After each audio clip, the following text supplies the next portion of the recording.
World Edit has been the backbone of building in Minecraft for over a decade, but now we got Axiom. And what's that? You thought Axiom was good? Well, it just got a whole lot better. From professional megastructure builders like myself to brand new miners and crafters, Axiom helps players of any level build faster and better with a wide variety of useful features. We showed off a couple of these features on the channel before, which I strongly encourage you to check out if you haven't already, when we tested Axiom's ability to terraform and texture terrain, as well as using its Tinker tools to experiment with micro detailing. Off camera, I did even more micro detailing tests, making some creative designs as well as some of the most cursed things I have ever seen in Minecraft. Look at that. But this mod is constantly evolving, and since I recorded the footage for the last video, Axiom has introduced some fantastic changes to its builder tools. Axiom's team is constantly improving the mod and adding features based on the community feedback. An example being how Mulberry, one of Axiom's developers, saw a slight inefficiency from watching my playtesting footage and actually implemented a change to the cloning tool that greatly cut down the time it takes to make a selection. That's just one example of some of the changes, and there were others that I quickly glossed over at the end of my first impressions review. Things like being able to rotate and flip selections and far reach were added that have the potential to greatly increase building productivity. The implementation of these new tools, along with my heavy focus on micro detailing using Axiom, made me realize something. This mod has a wonderful feel when working with smaller structures, but my main use for building tools is creating massive structures for WaveTech, one of the world's most advanced technical Minecraft servers. And today, we're going to see if Axiom can do just that when we test its latest features and find out if they live up to expectations. Here's how this is going to work. Part 1, we're going to see if Axiom's latest features are as intuitive as previous ones when we design tileable perimeter patterns that can be used with WaveTech's perimeter floors. Generally, for parry patterns, I use an absurd amount of world edit, so this is a fantastic test to see if the new clone tool changes can increase building speed. In part 2, we're going to push Axiom as far as we reasonably can using the builder tools. Generally, my computer can world edit around 6 million block selections. Did I just try to world edit 3 million blocks?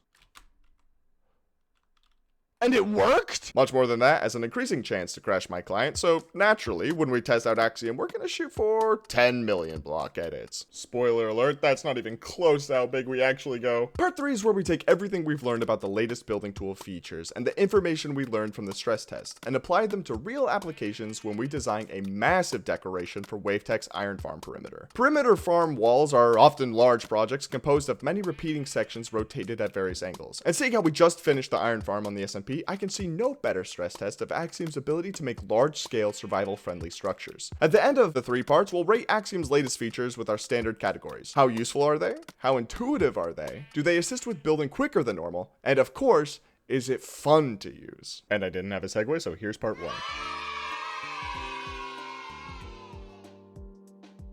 As we mentioned before, part 1 is creating an elaborate pseudo 2D floor pattern that WaveTech can use for perimeters. Generally, this takes heaps of world editing use, but with Axiom's latest cloning, rotating, and flipping tools, this should be easier than ever. So let's see how it turns out in practice. How we make perimeter patterns is very formulaic. What we do is we start in quadrants, and quadrants meaning we start from this corner and we build out this way.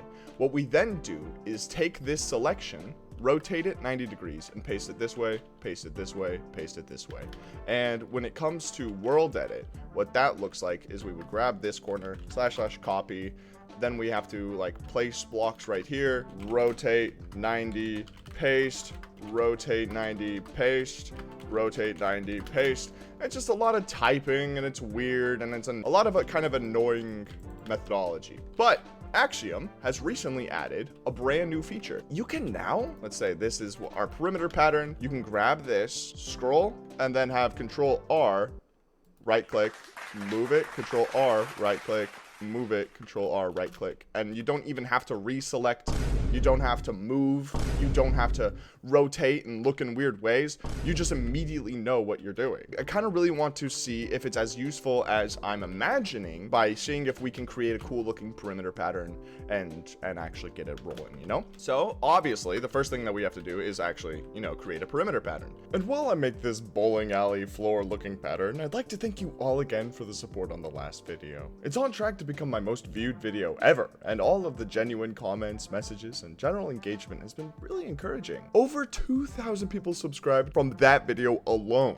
getting us on track of meeting our goal of 14 quadrillion subscribers by the end of the year. Again, it's really encouraging, and I can't thank you guys enough. And while I'm here, I'd also like to thank my lovely Patreons, Skeeter, Milky, and Broski, and my channel members who keep the content coming constantly. That was a mouthful to say. Much love, guys. Now we can actually run it through the first test of using Axiom's clone and rotate feature. Left click right there. Note how many times I make a selection. So first selection there, move it here, Control R, and then we just move it over here. Line up the bounding box, Control R, confirm. I keep moving because I'm so used to world edit. Right click, confirm, left click, finish. It's that easy. And not only does having to select our clone box one time put Axiom's clone tool on par with world edits, Axiom has an almost unnoticeable difference that makes its cloning feature much better than world edits. See, when you copy a selection with world edit and rotate it 90 degrees, it rotates clockwise. Now let's flip the selection and rotate it 90 degrees again. Pop quiz, which direction will it rotate? If you guessed clockwise again, you'd be wrong, because world edit doesn't have any common sense, and when you flip a selection, it flips the direction it rotates to. Why did they do that? I don't know. Axiom's clone and rotatability is similar, but differs after flipping your selection, where rotating after flipping is also rotated clockwise. Again, super small, almost unimportant detail, one that many might not even notice, but it's these tiny little things that really add up and make Axiom shine. We ended up testing these new tools on 4 perimeter patterns, and I had chat vote on their favorite. As a thank you for the incredible support on the last video, I'll be offering this one as a free Lightmatic. Link in the description. And if this video gets 2 whole likes, I'll also link this perimeter pattern in the description as well. I know 2 likes is a really big ask, but you know, like, I think maybe we could do it.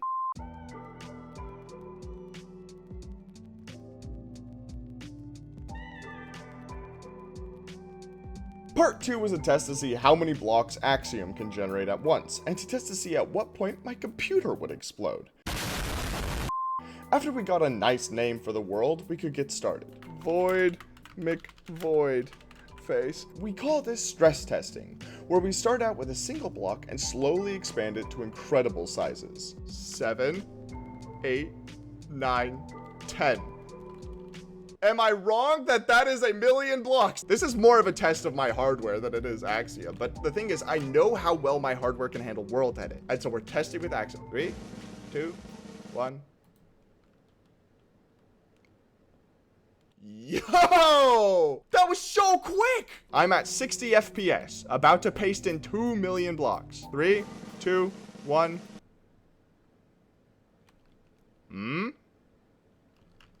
It dropped down to 2 FPS for a second, but it pasted in. We have our 1 million blocks selected, and we're going to 1,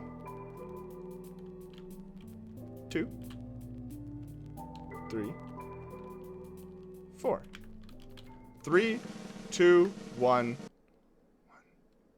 2, 3, 4. Didn't even take 4 seconds. That's 5 million blocks. 3, 2, 1. 1, 2, 3, 4. 4 seconds too. 4 seconds too. All right, next test is 10 million. I'm getting to a place where I can like see all of it. Maybe if I Quake Pro, the highest FOV in the game, just to be able to see this whole thing. 3, 2, 1. Oh, is that it?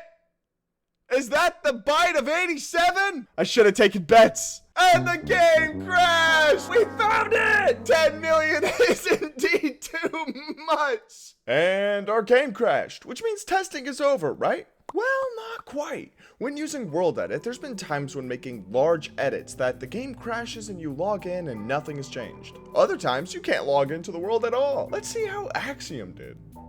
Joining the world. What? Is that what I think it is? I think it pasted in, but it cursed itself. So it did still paste in. Well, I'd call that a success. So just how big can we really go? Find out in Mr. Max Monday's latest game show, Will It Stack? What do you think? Will it stack? My computer is not having this. I think oh, there it goes. Now we have to find out. Will it stack? No way. It's working. We're logging in. We got 20 million blocks. I'm curious to see if we can even select this amount of area. Welcome back, ladies and gentlemen, to your favorite game show on the internet. Will it? I'm going to cause irreparable damage to my hard drive. One in the chat if we should try to stack Voidy McVoidface one more time. Selection 1, selection 2. This will be the season finale of Will It Stack. Oh, and I won't bore you with the suspense. After attempting our 80 million block selection, our client did crash. But relogging into the world was seamless, and our stack did indeed work. There wasn't even many lighting issues. Stress testing information isn't very important to a majority of the player base, but it's important to know if a program will have certain issues when pushing it to its limit. And I can confidently say that Axiom performed incredibly well when put to the test.